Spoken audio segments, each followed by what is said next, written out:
In the autumn of 1952, a boy named Vladimir Vladimirovich Putin came into the world in a crumbling Leningrad tenement.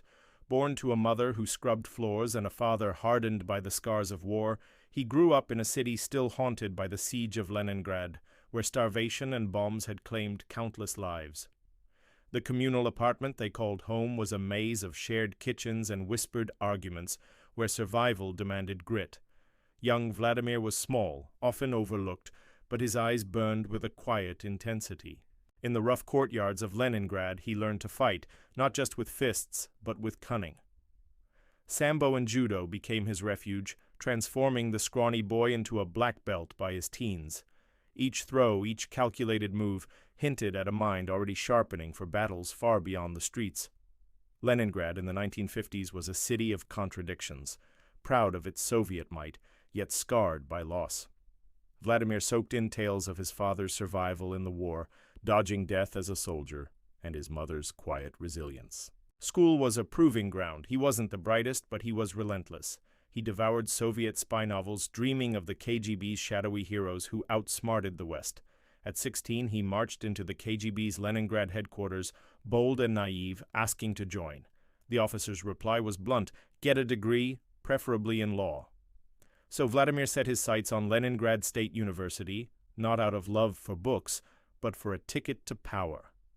He studied law with a single-minded focus, graduating in 1975. The KGB was waiting. At 23, Vladimir Putin stepped into the secret world of the KGB. Stationed in Leningrad, he became a ghost, tracking dissidents, foreigners, and whispers of rebellion. His days were filled with reports, surveillance, and the art of blending in. The Cold War was a chessboard, and Putin was learning its rules. In 1985, he was sent to Dresden, East Germany, a quiet city pulsing with espionage. There he posed as a translator, but his real work was darker, recruiting informants, gathering intelligence, and watching the West's every move. He learned German, adopted a low profile, and mastered the art of reading people. But as the Berlin Wall fell in 1989, the Soviet world he served began to crack.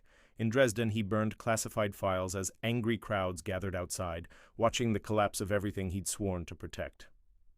The chaos left a mark, a lesson in power's fragility. Back in Leningrad in 1990, the Soviet Union was unraveling. Putin left the KGB, or so it seemed, and took a job at his old university, assisting the rector. But his ambitions were restless. He soon joined the team of Anatoly Sobchak, Leningrad's charismatic mayor, and his former professor. As Sobchak's deputy, Putin handled foreign deals and economic reforms in a city drowning in post-Soviet chaos. Corruption and crime were rampant, but Putin thrived, earning the nickname the Grey Cardinal for his quiet control. He navigated black market deals and foreign investors with a poker face, building a network of allies. When Sobchak lost power in 1996, Putin's future hung in the balance. Yet, like always, he landed on his feet, moving to Moscow to join President Boris Yeltsin's administration. Moscow was a new battlefield. Yeltsin's Russia was a mess, economically broken, humiliated by the Soviet collapse, and riddled with corruption. Putin started as a low-level aide, but his loyalty and efficiency caught eyes. By 1998, he was head of the FSB, the KGB's successor, a role that put him at the heart of Russia's security machine. A year later, in August 1999, Yeltsin, frail and mired in scandal, named Putin prime minister. The choice stunned the world. Putin was a nobody, a faceless bureaucrat. But on December 31, 1999, Yeltsin resigned, and Putin, at 47, became acting president. The boy from Leningrad now held the reins of a nation in freefall. Russia in 2000 was a shadow of its former self. The economy was in tatters, oligarchs ran wild, and Chechen rebels waged war in the south. Putin moved with ruthless precision. He launched a brutal campaign in Chechnya, flattening Grozny to crush separatists. His tough talk, promising to wipe out terrorists even in the outhouse, electrified Russians desperate for strength. In March 2000, he won the presidency in a landslide. He tamed the oligarchs, forcing them to bow to the Kremlin or face prison. He centralized power, silenced independent media, and rebuilt the economy on oil and gas. To Russians, he was a savior. To critics, a dictator in the making. Putin's first two terms, from 2000 to 2008, transformed Russia. The economy grew, living standards rose, and national pride returned. He met Western leaders like George W. Bush, who famously said he saw Putin's soul, but behind the charm was a calculating mind. In 2008, barred from a third term, Putin stepped aside, letting Dmitry Medvedev take the presidency while he served as prime minister. Yet no one doubted who held the real power. He pulled strings from the shadows, waiting for his return. In 2012, Putin reclaimed the presidency, and his vision grew bolder. He saw himself as Russia's guardian, heir to the Tsars, restoring a nation humiliated by the West. The 2014 annexation of Crimea, after Ukraine's pro-Western revolution, was a shock to the world. Putin called it a defense of Russian interests. The West called it aggression. Sanctions hit hard, but Russians rallied behind him, seeing Crimea as a symbol of defiance. His approval soared, even as the economy wobbled. The move redefined Russia's place on the global stage, but it came at a cost. Putin's ambitions didn't stop at Crimea. In 2015, he sent forces to Syria, propping up Bashar al-Assad and flexing Russia's military might. The intervention secured Russia's influence in the Middle East, but it painted Putin as a global disruptor. At home, he tightened his grip. Opposition leaders like Alexei Navalny faced arrests, trials, and in 2024, a mysterious death in an Arctic prison that sparked outrage. Protests were crushed and dissenters silenced. Putin's Russia was a fortress, but cracks were showing. Economic strain, international isolation, and whispers of discontent.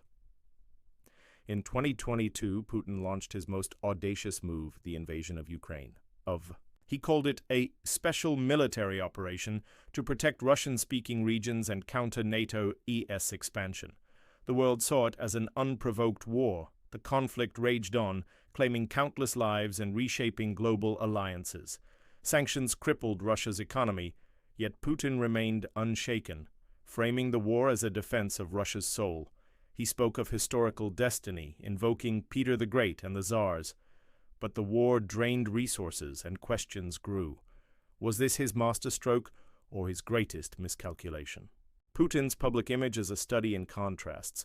He rides horses shirtless, dives for artifacts, and plays hockey with stars, projecting invincibility. Yet his personal life is a vault. Divorced with 2 daughters rarely seen, he guards his privacy fiercely. Rumors swirl about hidden wealth, failing health, or secret plans. At 72 in 2025, he rules a Russia both powerful and isolated. Constitutional changes could keep him in power until 2036, a reign rivaling Stalin's. He's rebuilt a nation, but at what cost? To supporters, he's a hero who restored Russia's glory. To critics, he's a strongman who trades freedom for control. The boy from Leningrad's courtyards now stands at the center of the world stage. His decisions have redrawn maps, sparked wars, and divided nations. But beneath the steel exterior lies a mystery. What drives him? The pain of a broken Soviet past?